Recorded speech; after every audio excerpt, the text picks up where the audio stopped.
In today's video, I'm going to teach you how to turn off your controller when playing Steam games on PC.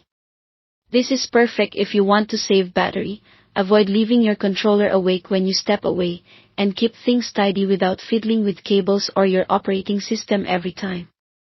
We'll start inside the Steam client. Open Steam on your PC, then head to Settings. From there, go to Controller and open General Controller Settings. This is where Steam manages recognize controllers and how they behave while you play. Look for the option called Idle Gamepad Shutdown Timer. Set this to a time window that fits your habits, like 5, 10, or 15 minutes. If you often take short breaks, 5 minutes keeps your controller from wasting power. If you pause frequently and don't want it turning off too quickly, choose a longer window. With this timer enabled, Steam will automatically power down a supported controller after it's been inactive for the time you set. While you're in this area, there's another helpful toggle: turn off controllers when exiting Big Picture mode.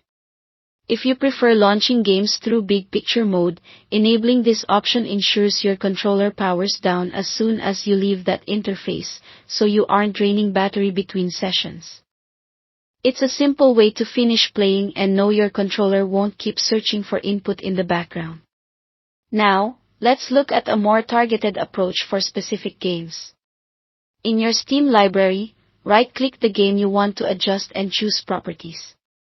Go to the Controller section. Here, you can set Steam input to disabled or forced off for that single title. This is useful when a particular game doesn't need a controller, or you want to make sure Steam isn't keeping the controller active unnecessarily. Choosing disabled or forced off applies only to the game you've selected, leaving your global settings untouched.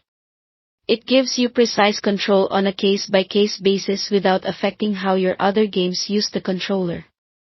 A couple of quick tips as you put this into practice.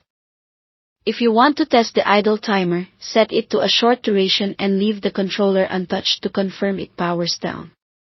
When you're ready to play again, just wake the controller by pressing a button.